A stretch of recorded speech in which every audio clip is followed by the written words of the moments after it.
Government nursing കോളേജിൽ റാഗിംഗിൽ നിലവിൽ ഒരു വിദ്യാർത്ഥിയുടെ പരാതിയിലാണ് കേസെടുത്തിരിക്കുന്നതെന്നും കൂടുതൽ ഇരകളുണ്ടോ എന്നത് പരിശോധിക്കുമെന്നും കോട്ടയം ജില്ലാ പോലീസ് മേധാവി ഷാഹുൽ ഹമീദ് പറഞ്ഞു. കൂടുതൽ കുട്ടികളെ നേരിട്ട് കണ്ട് മൊഴിയെടുക്കണമെന്നും കോളേജ് അധികൃതരുടെ ഭാഗത്തുനിന്ന് വീഴ്ചയുണ്ടായോ എന്നത് പരിശോധിക്കണമെന്നും ജില്ലാ പോലീസ് മേധാവി വാർത്താ സമ്മേളനത്തിൽ വ്യക്തമാക്കി. റാഗിംഗുമായി ബന്ധപ്പെട്ട രാഘവൻ കമ്മിറ്റി റിപ്പോർട്ടിലെ നിർദ്ദേശങ്ങളും UGC നിർദ്ദേശങ്ങളും പരിഗണിച്ച് നടപടിയെടുക്കും. കൂടുതൽ വിദ്യാർത്ഥികളിൽ നിന്ന് മൊഴിയെടുക്കും. പ്രതികളുടെ ഫോണുകളും റാഗിംഗ് ദൃശ്യം പകർത്തിയ ഫോണുകളും ശാസ്ത്രീയ പരിശോധനയ്ക്ക് വിധേയമാക്കും. നിലവിൽ റാഗിംഗ് വിരുദ്ധ നിയമപ്രകാരവും ആക്രമിച്ച് പരിക്കേൽപ്പിച്ചതിനും ഭീഷണിപ്പെടുത്തി പണം തട്ടിയതിനുമാണ് പ്രതികൾക്കെതിരെ കേസെടുത്തിരിക്കുന്നത്. തുടർന്നുള്ള അന്വേഷണത്തിൽ കൂടുതൽ വിവരങ്ങൾ ലഭിച്ചാൽ കൂടുതൽ വകുപ്പുകൾ ചുമത്തുമെന്നും അദ്ദേഹം പറഞ്ഞു. നിലവിൽ ഒരാളുടെ പരാതിയിലാണ് കേസെടുത്തിരിക്കുന്നത്. റാഗിങ്ങിനിരയായ ബാക്കി കുട്ടികളിൽ നിന്ന് വിവരങ്ങൾ ശേഖരിക്കും. ഫെബ്രുവരി 11-ാം തീയതിയാണ് വിദ്യാർത്ഥി കോളേജിൽ പരാതി നൽകിയത്.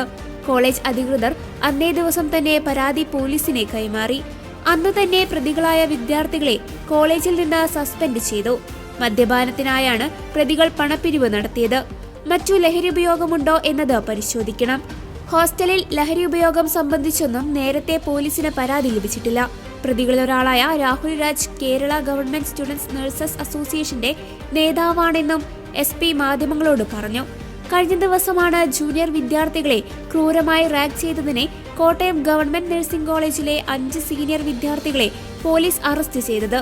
നഴ്സിംഗ് കോളേജിലെ ജനറൽ നഴ്സിംഗ് സീനിയർ വിദ്യാർത്ഥികളായ കോട്ടയം വാളകം സ്വദേശി സാമുവൽ ജോൺസൺ, മലപ്പുറം മണ്ടൂർ സ്വദേശി രാഹുൽ രാജ്, വയനാട് നടവയൽ സ്വദേശി ജീവ, മലപ്പുറം മഞ്ചേരി പയ്യനാട് സ്വദേശി റിജിൽ ജിത്ത്, കോട്ടയം കോരുത്തോട് സ്വദേശി വിവേക് എന്നിവരാണ് അറസ്റ്റിലായത്. കഴിഞ്ഞ ദിവസം കോടതിയിൽ ഹാജരാക്കിയ 5 പ്രതികളെയും റിമാൻഡ് ചെയ്തിരുന്നു. കേസിൽ അറസ്റ്റിലായതിന് പിന്നാലെ പ്രതികളെ കോളേജിൽ നിന്ന് സസ്പെൻഡ് ചെയ്തിട്ടുണ്ട്.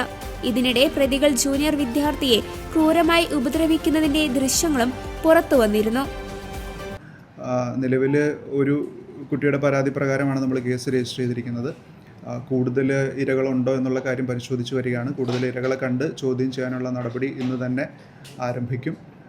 പിന്നീട് ഈ റാഗിങ്ങുമായിട്ട് ബന്ധപ്പെട്ട ഒരു സുപ്രീം കോടതിയുടെ ഒരു നിർദ്ദേശപ്രകാരം രാഘവൻ കമ്മിറ്റി റിഫോംസ് അദ്ദേഹത്തിൻ്റെ റിപ്പോർട്ടുണ്ട്. രാഘവൻ കമ്മിറ്റി റിപ്പോർട്ട് പ്രകാരമുള്ള കാര്യങ്ങൾ നമ്മൾ പരിശോധിക്കും.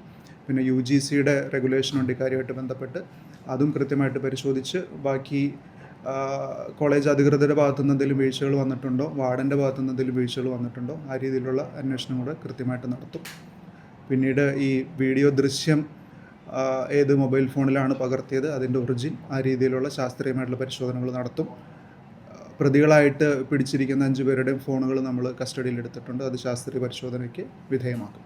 നമ്മൾ Kerala anti ragging act, prohibition of ragging act പ്രകാരമുള്ള സെക്ഷൻ 3 and 4 പ്രകാരമുള്ള കുറ്റങ്ങളും അതുപോലെ സിമ്പിൾ ഹർട്ടിനുള്ള കുറ്റങ്ങളും എക്സ്റ്റോർഷന് വേണ്ടിയിട്ട് ഇവരുടെ കുട്ടികളുടെ അടുത്ത് നിന്ന് സീനിയേഴ്സ് പണം നിർബന്ധപൂർവം പിടിച്ചു വാങ്ങി എന്നുള്ള വകുപ്പും ചേർത്തിട്ടാണ് നിലവിൽ വകുപ്പുകൾ കൂട്ടിച്ചേർത്തിരിക്കുന്നത്. ഇനി കൂടുതൽ അന്വേഷണത്തിൽ എന്തെങ്കിലും കണ്ടെത്തുകയാണെങ്കിൽ